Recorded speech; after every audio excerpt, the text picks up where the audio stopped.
Hello everyone. सो affordable housing space से एक और interesting player home first finance, इस पे आज हम डिस्कशन करेंगे। इनका रिजल्ट भी हमने डिस्कस नहीं किया है Q3 का, तो नंबर्स भी देखेंगे, प्लस कॉन कॉल में मैनेजमेंट का कैसा कमेंट्री है।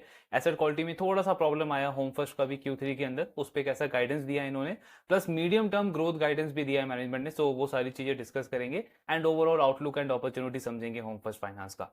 सो इनका लोन बुक का ग्रोथ अगर हम देखें थर्ड क्वार्टर में, तो 30% से ज्यादा का ग्रोथ आया है कंपनी का।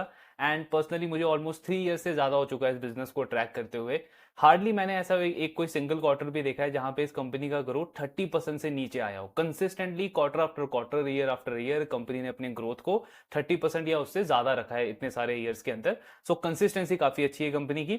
देन दूसरा सबसे अच्छा बात है होम फर्स्ट का, इनका आरओई का नंबर। तो इनका आरओई अराउंड 12-13% के बीच में होता था जब मैनेजमेंट ने गाइडेंस दिया कि अपने आरओई को हम इंप्रूव करने को देख रहे हैं नेक्स्ट कुछ ईयर्स के अंदर। इस क्वार्टर में 16.6% का आरओई आया, मतलब फाइनली अब कंपनी का आरओई ऑलमोस्ट 17% टच कर रहा है। ब्रांचेस वगैरह अगर हम देखें तो कंपनी ने लास्ट 3 ईयर्स में ऑलमोस्ट डबल किया है अपने टोटल ब्रांचेस को। 80 ब्रांचेस होते थे, अभी 149 ब्रांचेस हैं, एक क्वार्टर और पेंडिंग है, तो लगभग 160 ब्रांचेस पे कंपनी एंड करेगी FY25 को। साथ में इनके डिजिटल टच पॉइंट्स भी हैं, तो उसको अगर आप इंक्लूड कर दोगे तो जो टोटल प्रेजेंस है कंपनी की वो 359 इनके टोटल टच पॉइंट्स हैं, including branches and digital touch points. 13 states के अंदर कंपनी प्रेजेंट है आज के टाइम पे। तो इसमें अगर हम इंडिया शेल्टर के साथ में कंपनी को कंपेयर करें तो थोड़ा सा कॉन्सेंट्रेटेड लेंडर लगता है, बिकॉज इंडिया शेल्टर बहुत ज्यादा डाइवर्सिफाइड है। 7600 करोड़ का लोन बुक है और कंपनी 15 स्टेट्स एंड यूटीज के अंदर है। होम फर्स्ट 12,000 करोड़ के लोन बुक के साथ में ऑपरेट कर रहा है एंड 13 स्टेट्स और यूटीज के अंदर इस कंपनी की प्रेजेंस है। देन डिसबर्समेंट में इनका ग्रोथ लास्ट 1-2 क्वार्टर से थोड़ा सा म्यूटेड लग रहा है। इस क्वार्टर में भी ग्रोथ अच्छी नहीं है डिसबर्समेंट की, क्वार्टर ऑन क्वार्टर अगर हम देखें। उसका दो पर्टिकुलर रीजन दिया है मैनेजमेंट ने। एक तो इन्होंने मैक्रो इन्वायरमेंट को देखते हुए अपने क्रेडिट फिल्टर्स को थोड़ा सा और स्ट्रॉन्ग किया है, सो वहां से थोड़ा इंपैक्ट आया है। दूसरा, कर्नाटका का ई खाता का इशू चल रहा है, सो वहां की गवर्नमेंट ने जो भी वहां के हाउसिंग रिकॉर्ड्स हैं उनको डिजिटलाइज करने का एक वहां पे ई खाता पोर्टल उन्होंने लॉन्च किया है। अब उस पे जो डॉक्यूमेंट अपलोड करना है या जो डेटा कलेक्शन वगैरह जो करना है वो उसमें काफी डिफिकल्टी आ रही है। बीच में मार्च में अभी सुनने में आया था कि वहां पे सर्वर भी क्रैश कर गया। सो उन सारी चीजों की वजह से प्रॉपर्टी की रजिस्ट्रेशन नहीं हो पा रही है वहां पे। इसकी वजह से इनका डिसबर्समेंट जो है कर्नाटका में भी इंपैक्ट हुआ है। सो ये दो रीजन है, मतलब स्ट्रक्चरली कोई ऐसा प्रॉब्लम नहीं है, जस्ट टेम्पररी कुछ 1-2 इश्यूज हैं जो कि आने वाले क्वार्टर्स में मैनेजमेंट कह रहा है रिजॉल्व हो जाएंगे। एम्प्लॉय बेस अगर आप इनका देखोगे तो लास्ट 9 मंथ में ऑलमोस्ट 500 एम्प्लॉयज कंपनी ने ऐड करे हैं। देन एसेट क्वालिटी में ग्रॉस एनपीए तो स्टेबल है कंपनी का 1.7% पे, लेकिन जो डीपीडीज हैं यानी नंबर ऑफ कस्टमर जिन्होंने एक ईएमआई मिस करी या 2 ईएमआई मिस करी, वो वाला बकेट थोड़ा सा इंक्रीज हो गया। ये इंडिया शेल्टर का भी हुआ था, इनका भी हुआ है। मैनेजमेंट कह रहा है फोर्थ क्वार्टर में इसमें हम स्टेबिलिटी देख रहे हैं और एक अच्छी इंप्रूवमेंट एक्सपेक्ट कर रहे हैं। देन पैट का नंबर अगर आप देखोगे तो 24% से प्रॉफिट ग्रो किया है होम फर्स्ट का। अगेन इंडिया शेल्टर के कंपैरिजन में एक और डिफरेंस दिखता है कि होम फर्स्ट को ऑपरेटिंग लेवरेज नहीं मिल रहा है। इंडिया शेल्टर का लोन बुक का ग्रोथ था 36%, प्रॉफिट का ग्रोथ था 54%, और होम फर्स्ट का प्रॉफिट ग्रोथ आपको दिख रहा है 24% पे। उसके एक दो मेन रीजन है। सबसे बड़ा रीजन है कि इंडिया शेल्टर का जो डाइवर्सिफाइड प्रेजेंस है उसके लिए उन्होंने इनिशियली काफी ज्यादा कॉस्ट लिया है अपफ्रंट, और अब उनको उस कॉस्ट पे एडवांटेज मिल रहा है, बिकॉज फिक्स कॉस्ट तो उतना ही है, ब्रांच को रन करने का कॉस्ट मेरा उतना ही है, लेकिन मेरा बिजनेस ग्रो कर रहा है कंसिस्टेंटली 35-40% पे, तो मेरे को वो कॉस्ट में एडवांटेज मिल रहा है और ऑपरेटिंग लिवरेज मिल रहा है। होम फर्स्ट का ऑलरेडी जो कॉस्ट टू एयूएम अगर आप देखोगे तो काफी रीजनेबल लेवल पे है, तो यहां से और नीचे जाने का स्कोप नहीं है कॉस्ट वाले पॉइंट ऑफ व्यू पे, इसीलिए कंपनी को ऑपरेटिंग लिवरेज वैसा नहीं मिल पा रहा है। देन इसके बाद इनका 12,000 करोड़ का लोन बुक कंपनी ने क्रॉस किया है और अब नेक्स्ट फेज ऑफ ग्रोथ के लिए 1250 करोड़ का फंड रेजिंग कंपनी प्लान कर रही है। जब से इनका आईपीओ आया है लास्ट 3-4 ईयर से कंपनी उसी कैपिटल पे कंसिस्टेंटली ग्रो करती रही है, कोई फंड रेजिंग अभी तक की नहीं है इन्होंने। सो लिस्टिंग के बाद पहला फंड रेजिंग है इस कंपनी का। निम थोड़ा सा कंप्रेस हुआ है इनका, quarter on quarter 24 basis point से निम कंप्रेस हुआ है, एंड उसके 3-4 मेन रीजन है, आगे हम डिटेल में डिस्कस करेंगे। नाउ लास्टली अगर हम देखें तो कंपनी का बुक वैल्यू अगर आप देखोगे तो 269 है एज ऑफ Q3, मतलब स्क्रीनर पे आपको इनका प्राइस टू बुक दिखेगा 4 या उससे थोड़ा ज्यादा, बट इंक्रीमेंटल इनका प्राइस टू बुक जो एज ऑफ Q3 है वो 3.7-3.8 के आसपास आता है। देन क्रेडिट फिल्टर जो इन्होंने टाइट किए हैं उसमें डिसबर्समेंट का किस तरीके से इंपैक्ट पड़ा है, तो मैनेजमेंट कह रहा है ओवरऑल हमारा जो डिसबर्समेंट का नंबर है वो 25 से 30 करोड़ से इंपैक्ट हुआ है थर्ड क्वार्टर के अंदर। जिसमें 10 to 15 करोड़ का इम्पैक्ट आया बिकॉज ऑफ क्रेडिट नॉर्म्स जो हमने स्ट्रॉन्ग की उसकी वजह से, दूसरा कर्नाटका वाले इशू की वजह से, और ये जो कर्नाटका का जो इम्पैक्ट है इसको, इस ग्रोथ को हम कवर करेंगे दूसरे मार्केट से। तो मैनेजमेंट कह रहा है फोर्थ क्वार्टर में आपको नॉर्मलाइज डिसबर्समेंट हमारा नंबर दिखेगा, मतलब ऐसा कोई स्लो डाउन नहीं दिखेगा उसमें। दूसरा, जो इनके डीपीडीज वगैरह इंक्रीज हुए हैं, कंपनी कह रही है कि ये सीजनल है। Q3 जनरली लेंडर्स के लिए बहुत अच्छा नहीं होता है बिकॉज हॉलीडेज वगैरह ज्यादा होते हैं, तो जो हमारे खुद के एम्प्लॉयज होते हैं वो भी ऑफ पे रहते हैं, कस्टमर्स भी थोड़े से फेस्टिव ओकेशन में ज्यादा बिजी रहता है, तो इसलिए कलेक्शन नंबर थर्ड क्वार्टर में जनरली थोड़ा सा इंपैक्ट होता है। वही इंपैक्ट हमको देखने को मिला है। फोर्थ क्वार्टर में मैनेजमेंट एक अच्छी रिकवरी एक्सपेक्ट कर रहा है। सेम गाइडेंस इंडिया शेल्टर की मैनेजमेंट ने भी दिया था। मैनेजमेंट ने अपने जो कस्टमर्स हैं, इनके सेट ऑफ कस्टमर्स हैं, उनका इन्होंने क्रेडिट ब्यूरो डेटा भी चेक किया है। सो आज के टाइम पे होम फर्स्ट के जितने भी कस्टमर्स हैं, 80% कस्टमर्स का क्रेडिट ब्यूरो डेटा अवेलेबल है, यानी वो न्यू टू क्रेडिट कस्टमर नहीं है। और इन्होंने लास्ट में भी बोला था, अगेन इस क्वार्टर में इनका कहना है कि हमारे कस्टमर्स का माइक्रो फाइनेंस में जो एक्सपोजर है वो बहुत कम है। सिर्फ 1% इनके कस्टमर्स हैं जिनका माइक्रो फाइनेंस में एक्सपोजर है। उसके बाद 15 to 20% ऐसे कस्टमर्स हैं जिन्होंने टू व्हीलर लोन ले रखा है। 15 to 20% कस्टमर्स ऐसे हैं जिन्होंने कंज्यूमर ड्यूरेबल लोन ले रखा है, एंड बाकी के जो कस्टमर्स हैं उन्होंने पर्सनल लोन लिया हुआ है। कंपनी का कहना है कि माइक्रो फाइनेंस में एक्सपोजर बहुत कम है हमारे कंपनी का, हमारे कस्टमर्स का।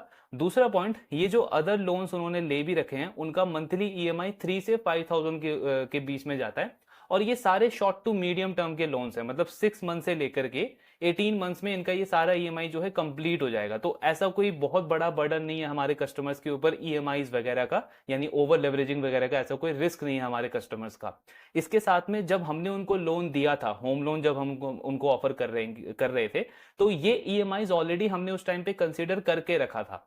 तो एक जो आप टर्म देखते हो लेंडिंग के अंदर, एफओआईआर, इसका मतलब होता है कि एक पर्टिकुलर बोरोअर की मंथली फिक्स ऑब्लिगेशन कितनी है उसके इनकम के अगेंस्ट में। फॉर एग्जांपल, अगर एक बोरोअर का मंथली इनकम है 1 लाख रुपीज एंड ऑलरेडी उसकी ईएमआई और उसका जो रेंट वगैरह का कॉस्ट है वो उसके इनकम के अकॉर्डिंग 50-60% है, यानी 50,000-60,000 उसको ईएमआई में देना पड़ता है, रेंट में देना पड़ता है 1 लाख रुपीज में से, तो जनरली कंजर्वेटिव अप्रोच रखते हुए जो लेंडर है वो उसको लोन नहीं देगा।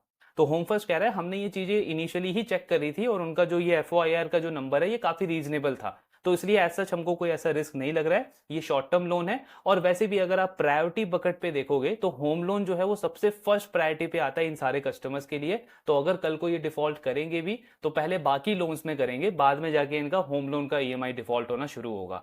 सो ये सारा स्टेटमेंट है कंपनी का। देन निम कंप्रेस हुआ है कंपनी का 24 बेसिस पॉइंट से। तो 3-4 मेन रीजन है। सबसे पहला, इनका कॉस्ट ऑफ बोरोइंग इंक्रीज हो गया है लास्ट क्वार्टर के कंपैरिजन में, तो 7 से 8 बेसिस पॉइंट का इंपैक्ट उसकी वजह से आया है। देन दूसरा रीजन है liquidity plus leverage. So liquidity available थी, यानी एक्स्ट्रा कैश अवेलेबल था कंपनी के बैलेंस शीट पे, अनयूटिलाइज कैश है, तो ऑफकोर्स उसने भी निम के ऊपर प्रेशर क्रिएट किया, और साथ में लेवरेज भी इंक्रीज हुआ है। इनका जो भी बैलेंस शीट ग्रो हो रहा है आज के टाइम पे वो डेट के थ्रू हो रहा है, तो लेवरेज जब आपका बढ़ता है तो उसका मतलब आपका फाइनेंस कॉस्ट का कंपोजिशन भी बढ़ जाएगा, वहां से भी इंपैक्ट आया है निम के ऊपर। और तीसरा रीजन है लो रियलाइजेशन ऑफ यील्ड। सो मतलब जैसे हमने इंडिया शेल्टर के कॉन कॉल में डिस्कस किया था कि कई सारे ऐसे बोरोअर्स हैं इस इंडस्ट्री के अंदर जो इंक्रीमेंटल लोन जो दे रहे हैं वो लोअर यील्ड के ऊपर दे रहे हैं, may be because of competition intensity या फिर मार्केट शेयर उनको गेन करना है। सो उस वजह से होम फर्स्ट ने भी अपने यील्ड को थोड़ा सा कम किया है लास्ट कुछ क्वार्टर से, उसकी वजह से भी इनके निम के ऊपर प्रेशर है। तो ये 3-4 रीजन है जिसकी वजह से निम नीचे आया है। मैनेजमेंट कह रहा है कि फोर्थ क्वार्टर में जनरली हम बोरोइंग ज्यादा करते हैं बिकॉज फाइनेंशियल ईयर एंड होता है, नेक्स्ट फाइनेंशियल ईयर के ग्रोथ के लिए हमारे पास बोरोइंग हमको करनी होती है, लेकिन ओवरऑल यहां से और ज्यादा डिक्लाइन हम एक्सपेक्ट नहीं कर रहे अपने निम के अंदर। कंपटीशन इंटेंसिटी बढ़ गई है इस इंडस्ट्री के अंदर। आप देखोगे बैंक्स के साथ में काफी जो बड़े हाउसिंग फाइनेंस कंपनीज हैं वो भी आज के टाइम पे बोल रही है कि हम नियर प्राइम लोन कैटेगरी के अंदर एंटर करने को देख रहे हैं। एक तो हो गया प्राइम लोन कैटेगरी जो 40-50 लाख से स्टार्ट होता है, एक होता है आपका अफोर्डेबल जो 5 लाख से स्टार्ट होकर 25 लाख पे जाता है, देन एक आता है आपका नियर प्राइम जो 20-30 लाख के बीच में होता है। तो होम फर्स्ट की मैनेजमेंट कह रही है कि मोस्टली जितने बड़े प्लेयर्स इस सेगमेंट में एंटर करने को देख रहे हैं वो नियर प्राइम कैटेगरी के अंदर देख रहे हैं। उनका टिकट साइज ज्यादा है और उनका यील्ड कम है। हमारा जो टिकट साइज है वो 5 से 25 लाख के बीच में है, एवरेज टिकट साइज हमारा 12-13 लाख का है, और हमारा यील्ड ज्यादा है। तो हमें नहीं लगता कि हमारी ग्रोथ या हमारी प्राइसिंग पे उनके आने से कोई बहुत ज्यादा इंपैक्ट पड़ेगा। सेम अगेन ये इंडिया शेल्टर की मैनेजमेंट ने भी कहा था। देन होम फर्स्ट का अगर आप लोन अगेंस्ट प्रॉपर्टी का ग्रोथ देखोगे तो ये ज्यादा है कंपेयर अगर हम इसको करें इनके होम लोन के बुक से। इसका रीजन बहुत सिंपल है, इनका लोन बुक का जो कंपोजिशन है वो काफी कम है। 85% जो लोन है इनका वो होम फर्स्ट है, सिर्फ 15% लैप है। तो कंपनी कह रही है उसका बेस लो है, इसलिए आपको ज्यादा ग्रोथ देखने को मिल रहा है। 2-3 ईयर्स पहले इन्होंने गाइडेंस दिया था कि लोन अगेंस्ट प्रॉपर्टी को हम 10% से इंक्रीज करके 15% तक लेके जाना चाहते हैं। अब ऑलमोस्ट 15% हो चुका है। मैनेजमेंट कह रहा है ये बुक हमारे लिए काफी अच्छा कर रहा है, इसमें यील्ड भी बेटर है, एसेट क्वालिटी भी अच्छा है। तो नेक्स्ट 2 से 3 ईयर्स के अंदर अब हम इसको 15% से 20% लेके जाने का टारगेट रख रहे हैं।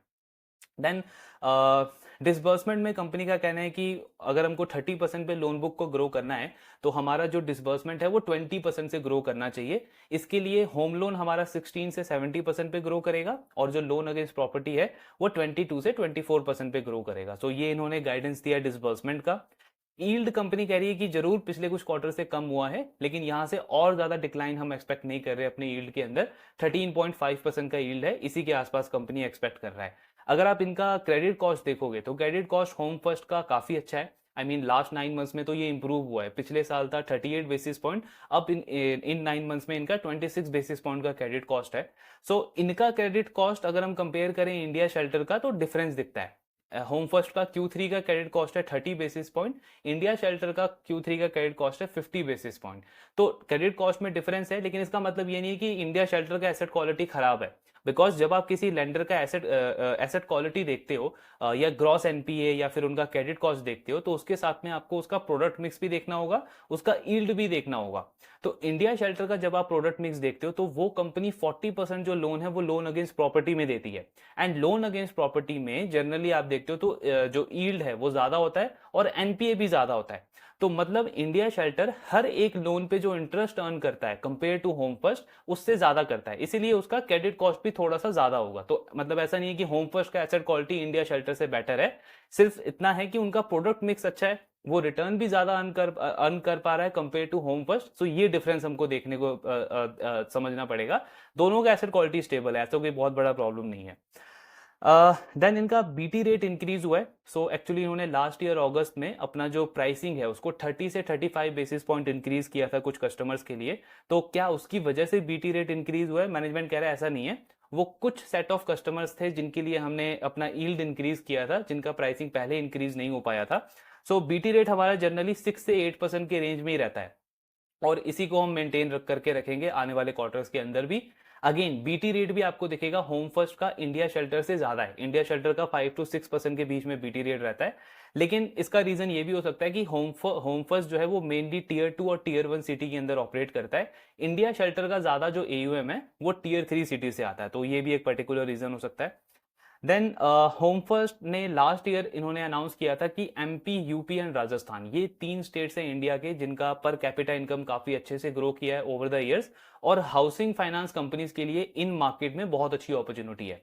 कंपनी कह रही है हमारा सेम व्यू आज भी है। एमपी में हमने बहुत ज्यादा एक्सपेंशन किया और अच्छा ग्रोथ हम देख रहे हैं आने वाले टाइम के अंदर भी। यूपी में अभी हम सिर्फ 4 सिटीज के अंदर प्रेजेंट है, आगे हमारा फोकस है और ब्रांचेस हम वहां पे ओपन करें एंड ग्रोथ को कैपिटलाइज करें। अब पॉइंट आता है कि आपका जो डीपीडी इंक्रीज हुआ है, यानी कुछ कस्टमर्स ने ईएमआई वगैरह मिस किए, सो क्या वो आपके नए ज्योग्राफी के अंदर हुआ है? मैनेजमेंट कह रहा है कि एमपी, यूपी, राजस्थान एक्चुअली यहाँ पे asset quality rest of India से भी बेटर है हमारे लिए। और हमारा जो ये डीपीडी आप देख रहे हो कस्टमर जिन्होंने 1-2 ईएमआई मिस किए, इसमें ज्योग्राफिकली कोई प्रॉब्लम नहीं है। सेम जैसा इंडिया शेल्टर का व्यू था कि ऐसा नहीं है कि एक पर्टिकुलर स्टेट से या एक पर्टिकुलर ज्योग्राफी से हमको बहुत बड़ा प्रॉब्लम देखने को मिल रहा है। हमारे अक्रॉस स्टेट्स, सिटीज जहां भी हमारे ब्रांचेस हैं उनमें कुछ कुछ ऐसे ब्रांचेस हैं जिनमें थोड़ी बहुत प्रॉब्लम देखने को मिल रही है, थोड़ी बहुत डेलिक्वेंसी देखने को मिल रही है। अनलाइक माइक्रो फाइनेंस जहां पे आपको दिखेगा जो micro finance player UP, Bihar के अंदर है उसको बहुत बड़ा प्रॉब्लम देखने को मिल रहा है ओवर लेवरेजिंग की वजह से। जो तमिलनाडु के अंदर है उसको फ्लड की वजह से बहुत बड़ा प्रॉब्लम देखने को मिल रहा है। जो पंजाब के अंदर है उसका वो जो कर्ज मुक्त आंदोलन वहां पे चल रहा है उसकी वजह से वो प्रॉब्लम देखने को मिल रहा है। सो ऐसा कुछ इन कंपनीज के साथ में नहीं है। इनके जितने भी स्टेट्स में प्रेजेंट ब्रांचेस वगैरह हैं, कुछ कुछ ब्रांचेस में थोड़ी सी माइनर सी प्रॉब्लम है, कोई ऐसा सीरियस ज्योग्राफिकल इशू नहीं है। देन इसके बाद कंपनी का कहना है कि ये जो 30% का जो ग्रोथ कंपनी टारगेट कर रही है मार्च 27 तक का, सो उन्होंने गाइडेंस दिया है कि 12,000 करोड़ का एयूएम हमारा अभी है, एंड देन नेक्स्ट 2 इयर्स के अंदर इसको हम 20,000 करोड़ तक लेकर के जाएंगे। तो मतलब ये 30% का ग्रोथ का गाइडेंस कंपनी प्लान कर रही है नेक्स्ट 2 इयर्स के लिए। देन ब्रांच एक्सपेंशन के ऊपर इनका कहना है कि FY26 में 30 से 40 ब्रांचेस ओपन करने का टारगेट है, जिसमें से 50% जो ब्रांचेस होंगे वो हमारे एग्जिस्टिंग मार्केट के अंदर होंगे और जो बाकी 50% ब्रांचेस है वो न्यू मार्केट के अंदर होंगे। देन एक आप इनका ECL फ्रेमवर्क अगर आप थोड़ा अच्छे से समझो, सो बेसिकली पॉइंट ये है कि इनका अगर आप 6-7 ईयर का ट्रैक रिकॉर्ड देखते हो ECL का, उसमें स्टेज 1, स्टेज 2, स्टेज 3 ये 3 कैटेगरीज आते हैं। तो जनरली लास्ट 6-7 ईयर्स में मैक्रो एनवायरनमेंट अगर हम देखें लैंडिंग कंपनीज के लिए तो वो बहुत ज्यादा अच्छे नहीं रहे हैं। तो इसका मतलब क्या कि इनका जो प्रोविजनिंग का नंबर है वो इंक्रीज होना चाहिए, लेकिन होम फर्स्ट के साथ में ऐसा नहीं हुआ है। होम फर्स्ट के साथ में जो प्रोविजनिंग का नंबर है वो डिक्रीज हुआ है। तो उस पर एक्सप्लेनेशन दिया है मैनेजमेंट ने कि अगर आप 6-7 ईयर का टाइमलाइन देख रहे हो तो एक सबसे बड़ा चेंज हुआ है रेगुलेशन में। दिसंबर 2021 में आरबीआई ने once an NPA always an NPA वाला रेगुलेशन लेकर के आया था। इसका मतलब क्या है कि अगर एक अकाउंट आपका एक बार एनपीए हो गया तो जब तक वो अपने सारे ड्यूज क्लियर नहीं कर देता तब तक आप उसको स्टैंडर्ड कैटेगरी में नहीं ले सकते। पहले क्या होता था, लेंडर्स क्या करते थे अपने एसेट क्वालिटी को अच्छा दिखाने के लिए कि अगर एक अकाउंट एनपीए हो गया और उसने एक ईएमआई भी वापस से पे कर दी तो लेंडर उसको एनपीए बकेट से रिमूव करके स्टैंडर्ड कैटेगरी में डाल देते थे। लेकिन आरबीआई ने थोड़ा और ट्रांसपेरेंसी लाने के लिए लेंडर की एसेट क्वालिटी के अंदर ये रेगुलेशन लाया कि जब तक वो अपने सारे ड्यूज क्लियर नहीं कर देता है तब तक आप उसको स्टैंडर्ड कैटेगरी में नहीं लाओगे, तब तक वो एनपीए ही रहेगा। तो मैनेजमेंट कह रही है इस रेगुलेशन की वजह से एक आपको डिफरेंस दिखेगा, लाइक टू लाइक कंपैरिजन नहीं हो पाएगा 6-7 ईयर्स का। दूसरा पॉइंट कंपनी का कहना है कि हमारा प्रोविजन का नंबर क्यों नीचे गया है लास्ट 6-7 ईयर्स के अंदर। बेसिकली ईसीएल के 3 स्टेज होते हैं। स्टेज 1 हो जाता है आपका पीडी बोलते हैं, प्रोबेबिलिटी ऑफ डिफॉल्ट। मतलब एक लेंडर कितना एनपीए एक्सपेक्ट कर रहा है, मतलब अगर कोई कस्टमर कल को चल के लोन डिफॉल्ट करता है तो कितना वो रिस्क एक्सपेक्ट कर रहा है कि वो पैसा रिकवर नहीं कर पाएगा अगले 1 साल के अंदर, उसके बेसिस पे वो प्रोविजनिंग करता है। ये वाला जो प्रोविजनिंग है ये सबसे कम होता है, बिकॉज अभी तक कस्टमर डिफॉल्ट किया नहीं है, आप जस्ट अज्यूम कर रहे हो कि अगर ये डिफॉल्ट करता है तो मेरा कितना एनपीए बन सकता है।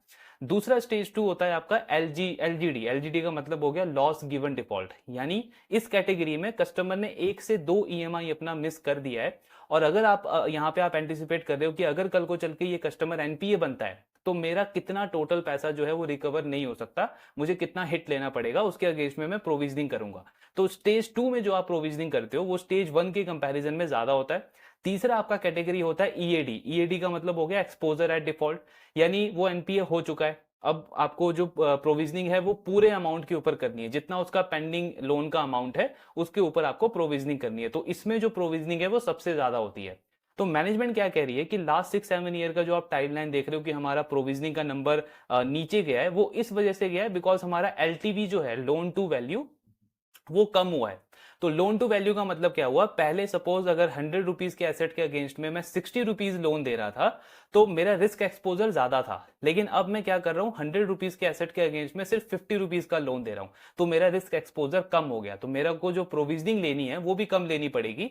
सो इस रीजन की वजह से लास्ट 6-7 ईयर्स में कंपनी का, हालांकि मैक्रो एनवायरनमेंट इतना अच्छा नहीं है लेंडर्स के लिए, लेकिन इनका प्रोविजनिंग का नंबर कम गया है। बेसिकली आप बोल सकते हैं उन्होंने रिस्क मैनेजमेंट अपना थोड़ा सा और स्ट्रॉन्ग कर दिया है लास्ट 6-7 ईयर्स के अंदर। देन लेवरेज जो है कंपनी का अभी 4 के आसपास है। कंपनी कह रही है हमारी जो रेटिंग एजेंसीज हैं वो 5 के लेवरेज रेशियो के साथ में कंफर्टेबल हैं, लेकिन ये ऑलरेडी 4 पहुंच चुका है, तो हमको लगता है ये सही टाइम है फंड रेजिंग का।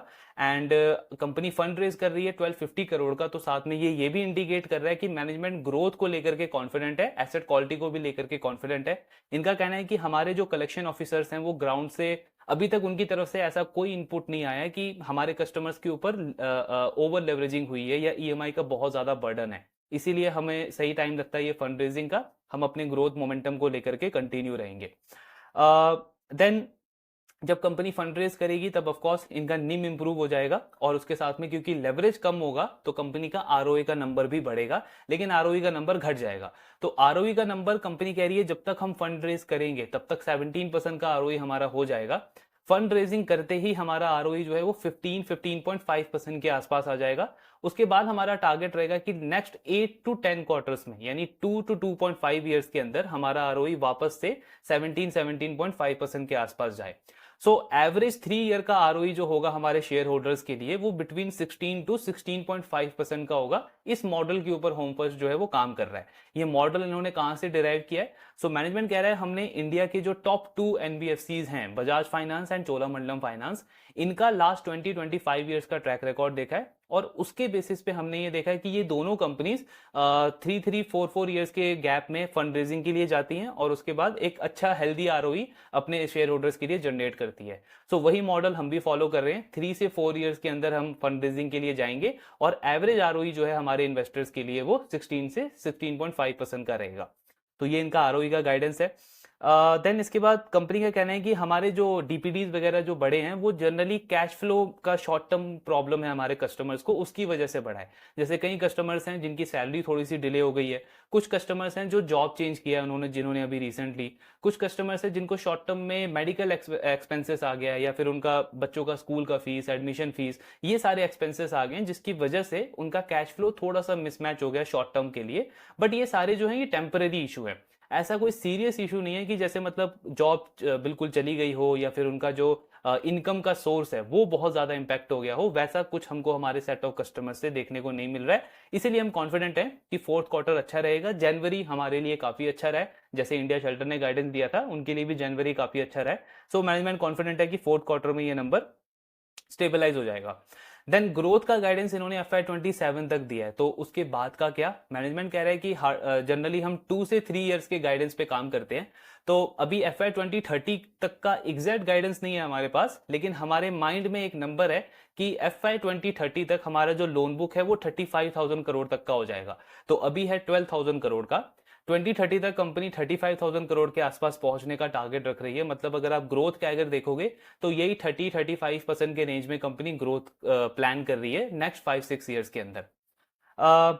देन इसके बाद को लेंडिंग वाला जो इनका बुक है, मैनेजमेंट का गाइडेंस है कि को लेंडिंग हमारे लिए आगे चल के 10% कॉन्ट्रीब्यूट करेगा हमारे टोटल डिसबर्समेंट के अंदर। और को लेंडिंग का प्लस डायरेक्ट असाइनमेंट का इनका जो एसेट क्वालिटी है ये हमारे खुद के बुक से अच्छा होता है। बिकॉज को लेंडिंग में जब हम हमारे पार्टनर के साथ लोन देते हैं तो उसका कस्टमर का प्रोफाइल अच्छा होता है और टिकट साइज भी अच्छा होता है, तो उसका जो एसेट क्वालिटी है वो जनरली होम फर्स्ट के खुद के एसेट क्वालिटी से बेटर ही रहेगा। देन इसके बाद कंपनी कह रही है जो 35,000 करोड़ का लोन बुक हम टारगेट कर रहे हैं बाय FY2030, तो ज्यादा आउटलुक तो नहीं है हमारे पास प्रोडक्ट वाइज, लेकिन हमको लगता है कि लोन अगेंस्ट प्रॉपर्टी का जो प्रोडक्ट मिक्स है वो और इंक्रीज हो जाएगा तब तक, प्लस को लेंडिंग का भी जो टोटल शेयर है डिसबर्समेंट के अंदर वो भी इंक्रीज हो जाएगा। सो ये गाइडेंस दिया है कंपनी ने।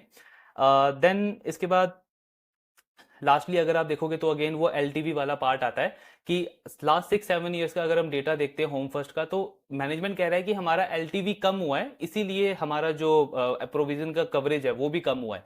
लेकिन एक्चुअली में अगर आप 6-7 ईयर्स का इनका एलटीवी का नंबर देखोगे तो वो या तो स्टेबल रहा है या थोड़ा बहुत इंक्रीज हुआ है। उसके बाद भी मैनेजमेंट ने प्रोविजन का नंबर क्यों कम किया है लास्ट 6-7 ईयर्स के अंदर? सो मैनेजमेंट का एक्सप्लेनेशन है कि एलटीवी सिर्फ डिसाइड नहीं करता है कि आपका प्रोविजनिंग का नंबर ऊपर जाएगा या नीचे जाएगा, आपका एक्चुअली में किस प्रोडक्ट से कितना एनपीए आ रहा है या कितना कस्टमर डिफॉल्ट कर रहा है उसके बेसिस पे आप प्रोविजनिंग करते हो। जैसे जो एलजीडी होता है, एलजीडी हो गया स्टेज 2, इसका मतलब क्या है कि कस्टमर ने 1 से 2 ईएमआई मिस करी है। अब मुझे ये देखना है कि जो उसका कोलैटरल मेरे पास पड़ा है, कल को मैं मार्केट में जब ऑक्शन करने जाऊंगा या सेल करने जाऊंगा तो मुझे कितना मार्जिन पे हिट लेना पड़ेगा। तो लेट्स सपोज कि अगर मैंने अपार्टमेंट लोन दिया है उसको, अपार्टमेंट में जो एक लेंडर का एक्सपोजर है वो काफी ज्यादा होता है, 70-80% होता है एलटीवी उसका। सो अगर उस वाले प्रोडक्ट के अंदर अगर कोई कस्टमर डिफॉल्ट करता है तो मेरा जो प्रोविजनिंग मुझे करना है वो काफी ज्यादा करना पड़ेगा। तो होम फर्स्ट की मैनेजमेंट क्या कह रही है कि हमने एक्चुअली में प्रोडक्ट मिक्स चेंज कर दिया है। लास्ट 6-7 ईयर्स के अंदर हमने अपार्टमेंट का जो प्रोडक्ट है वो कम सेल किया है और जो लोन अगेंस्ट प्रॉपर्टी का जो प्रोडक्ट है उसको ज्यादा सेल किया है। लोन अगेंस्ट प्रॉपर्टी में एनपीए जनरली ज्यादा होता है लेकिन आपका एलटीवी कम होता है। एलटीवी का मतलब क्या? अगर 100 रुपीज का एसेट है तो मैं सिर्फ 50 रुपीज का लोन दे रहा हूं। अपार्टमेंट में मुझे कितना देना पड़ रहा था? 70% या 80%। तो क्योंकि मेरा एलटीवी कम है तो इसको अगर कल मैं सेल करने जाता हूं मार्केट में या ऑक्शन करता हूं उस प्रॉपर्टी का तो मुझे बहुत कम हिट लेना पड़ेगा, इसीलिए मेरा जो प्रोविजनिंग होगा वो भी कम होगा। सो ये एक्सप्लेनेशन है बेसिकली मैनेजमेंट का। अब ये बिजनेस एनालिसिस का पार्ट नहीं है, मतलब होम फर्स्ट का एसेट क्वालिटी वैसी ही स्टेबल है, ये उससे लिंक नहीं है। ये डिस्कस करने का मेन पर्पस क्या है कि कल को चल के आप किसी भी लेंडर का पीपीटी देखते हो या ये ईसीएल वाला देखते हो तो तो आपको समझ में आना चाहिए कि अगर एक लेंडर स्टेज 1 के अंदर अपने ज्यादा एसेट डाल रहा है या स्टेज 1 के अंदर उसका जो टोटल एसेट का रेशियो है वो ज्यादा है, तो उसका मतलब क्या है कि उसका एनपीए आने का चांसेस जो है वो कम एक्सपेक्ट कर रहा है लेंडर, मतलब लेंडर कॉन्फिडेंट है अपने एसेट क्वालिटी के ऊपर। और अगर स्टेज 2 और स्टेज 3 में उसका एसेट का नंबर बढ़ता जा रहा है तो उसका मतलब एनपीए बढ़ने का भी चांस जो है वो ज्यादा है। सो वो पर्पज है मेनली ये डिस्कस करने का। देन लास्टली अगर हम इनका फंड रेजिंग के ऊपर देखें तो मैनेजमेंट कह रहा है कि यही हमारा प्लान है कि हर 3 से 4 इयर्स के अंदर हम फंड रेजिंग के लिए आएंगे एंड उसके बाद बाकी का जो नेक्स्ट फेज ऑफ ग्रोथ है उसके ऊपर फोकस रहेगा 30-35% का। एवरेज आरओई 16 to 16.5% का कंपनी टारगेट कर रही है 3 इयर्स के बेसिस पे। को लेंडिंग में कंपनी कैसा कमाती है, लास्टली अगर हम ये वाला पार्ट डिस्कस करें तो मैनेजमेंट का कहना है कि को लेंडिंग में 80% जो कैपिटल है वो हमारा पार्टनर कंट्रीब्यूट करता है, जो भी इनका पार्टनर बैंक है। 20% कैपिटल होम फर्स्ट खुद कंट्रीब्यूट करता है और इनका मार्जिन जो है वो 1% से 1.5% के बीच में रहता है।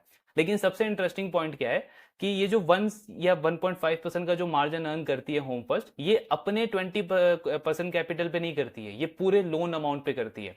सो फॉर एग्जाम्पल अगर 100 रुपीज का लोन दिया, उसमें होम फर्स्ट ने 20 रुपीज कॉन्ट्रीब्यूट किया, इनके पार्टनर ने 80 रुपीज कॉन्ट्रीब्यूट किया, तो होम फर्स्ट को जो 1% का मार्जिन मिलेगा वो 20 रुपीज पे नहीं मिलेगा, वो पूरे 100 रुपीज में मिलेगा। तो मतलब इसमें मल्टीप्लायर बेनिफिट मिलता है, इसीलिए कंपनी कह रही है कि ये काफी इंटरेस्टिंग प्रोडक्ट है और आगे चल के हमारे टोटल डिसबर्समेंट का 10% जो है वो को लेंडिंग होने वाला है। सो ये पूरा कॉन कॉल वाला पार्ट था होम फर्स्ट का। रिजल्ट बहुत अच्छा है कंपनी के।